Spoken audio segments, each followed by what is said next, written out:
collectible spot, we are having a look at the Jada Toys Die-Cast Metals Teenage Mutant Ninja Turtles M38 Donatello. This is the second turtle that Spot's had a look at. Already had a look at Leonardo, and we're going to go through all 4 turtles. This comes to us from the folks over at Jada Toys, and it's recommended for ages 8 and up. Spin around the back of the package, the other figures available.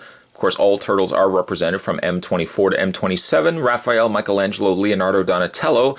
Then you get 4-inch versions of all the figures. Then you also get a 6-inch version of Leonardo that comes with some samurai armor as well. To check out more from Jada Toys, go to www.jadatoys.com. Spot's going to take a break. He really is. I'm going to take a break, and when we come back, we're going to get a better look at the Jada Toys Die-Cast Metals Ninja Turtles Donatello. There's more heading your way, guys. Don't go anywhere. Stay tuned. One nice surprise with Donatello is the same surprise that Spot found with Leonardo, and that's the fact that they do have poseability. Up to this point, a lot of the Jada Toy releases were either staction or they might have had some waist swivel available. But no, in fact, the Turtle Brothers do have a ball joint in the head, as well as rotational, just a swivel on the both arms. As well, also, if you saw the Leonardo review, you'll know that the weapons are removable and can be housed in the back of their belt.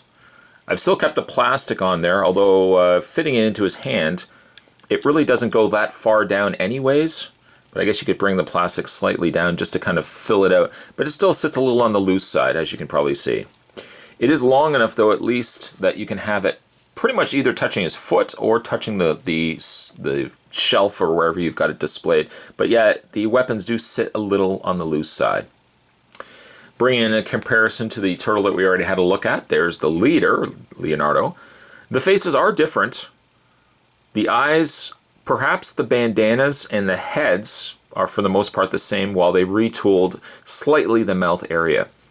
As for the main bodies, the bodies look roughly about the same. Of course, the one noticeable difference, I'm even like looking at the front. Yeah, other than the symbol being changed, it doesn't look like they are all that different from one another. I think what they do, though, is, we'll just take the staff out of his hand for a second.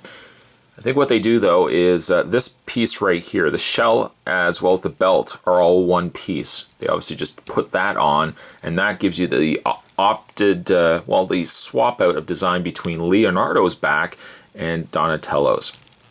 The coloring, might I also add, are also very closer to being similar to one another. Donatello might have a shade darker green, but they're not that far off from one another. Of course, when we start looking at Raphael and Michelangelo, we can start seeing if the colors do vary all that much, or if they stay very consistent with this sort of green coloring. As you can probably imagine, too, that they are die-cast metal. I feel like the heads are more plastic, and then the body itself is the die-cast metal. And then on the underside, we've got Donatello, Nickelodeon, made in China, 2016. Really like that these are posable, though. That's a big sell for me. I mean, I really liked the Jada Toys to start off with because they were small, compact, very well-made pieces, well-painted pieces. But now you start incorporating articulation to that as well, and you've got a winning collectible on your hands. These are available in most comic book stores. I've seen them popping up. You can also find them in some retail stores as well. Today's collectible Spot, though, we'll just slide this back into his hand. Yeah, it sits a little on the loose side. That's the only thing I would probably fix about these. Other than that, though, great collectibles. We were having a look at the Jada Toys Teenage Mutant Ninja Turtles. We're looking at Donatello. Stay tuned, guys. Spot's going to have more collectible spots heading your way. As always, thanks for watching. See you next time.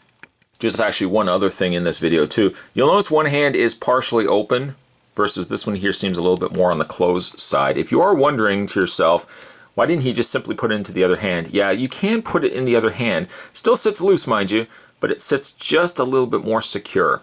You unfortunately cannot turn the wrists at all so that he can connect the bow staff via his 2 hands, but at least the staff sits just a little tighter on the one side.